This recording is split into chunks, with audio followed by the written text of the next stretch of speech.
Glykolysen det er en betegnelse for 10 delreaktioner, som sker i mitokondriernes cytoplasma.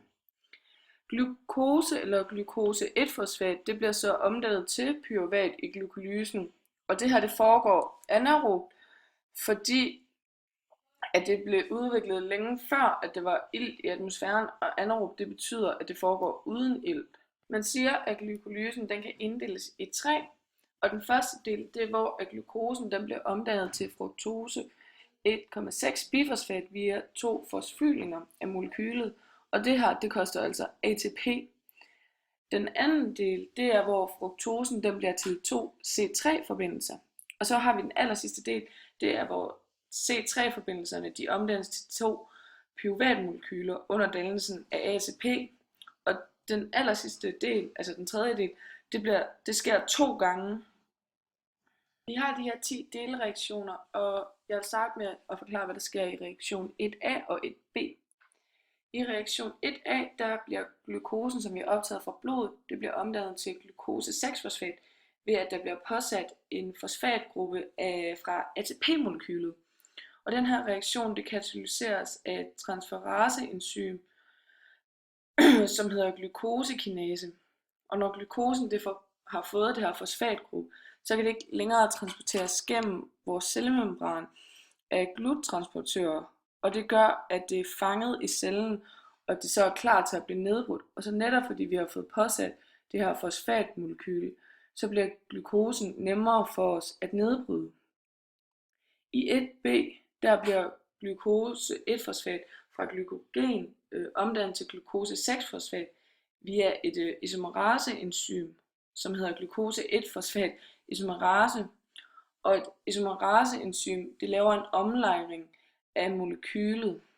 I reaktion 2, der sker en molekyleomlejring af glukose 6-fosfat, så det bliver omdannet til fruktose 6-fosfat. Og det enzym, som så katalyserer denne her proces, det kaldes for glukose 6-fosfat isomerase.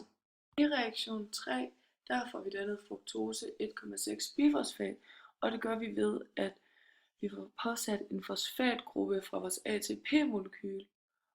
Og enzymet, der katalyserer den her proces, det er fruktose 6-fosfatkinase. Og kinase, det betyder, at der sker en overførsel af en fosfatgruppe. I reaktion 4, der omdanner vi fruktose 1,6 bifosfat til 2 isomermolekyler ved hjælp af fruktose 1,6 bifosfat lyase. Og lyase, det betyder, at der sker en spaltning af molekyler, og vi får dihydroxyactonefosfat og glycerolaldehyd 3-fosfat. Og glycerolaldehyd 3-fosfat, det er en direkte vej i glykolysen, hvor dihydroxyactonefosfat, det er en slags blindgyde. I reaktion 5, der bliver dihydroxyactonefosfat omdannet til glycerolaldehyd 3-fosfat, fordi de er hinandens isomerstoffer, der kan de gøre det. Og det sker via enzymet kaldt dihydroxyactonefosfat isomerase, fordi der sker en molekyleomlejring.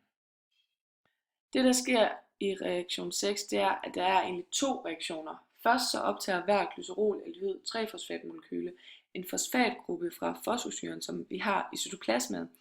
Og den her proces, den er energimæssigt kostbar, men det at den bliver drevet af den anden reaktion, hvor begge glycerolaldehyd 3-fosfatmolekyler, de fraspalter et H-atom til NAD+ koenzymen, som derved bliver reduceret til NADH.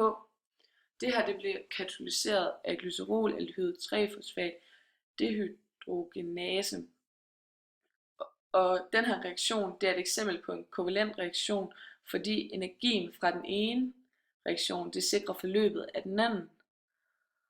Og samlet har vi nu fået 2 glycerolaldehyd 3-fosfatmolekyler samt 2 reducerende NADH-koenzymer ud fra vores glukosemolekyle. Og vi har så undervejs brugt 2 ATP-molekyler, og det gør så, at det lige nu, så er det ikke energimæssigt smart for os at lave de her processer. I reaktion 7, der bliver der overført en fosfatgruppe fra 1,3 bifosfoglycerat til ADP, og det gør så, at vi får ATP, og så i det, at den her proces sker 2 gange, så får vi 2 ATP-molekyler. Og det gør, at vores ATP-regnskab det går i 0. Og den her overførsel af en fosfatgruppe, det bliver lavet af 1,3 bifosfoglycerat kinase. Og stoffet 1,3 bifosfoglycerat, det bliver dannet til 3 fosfoglycerat.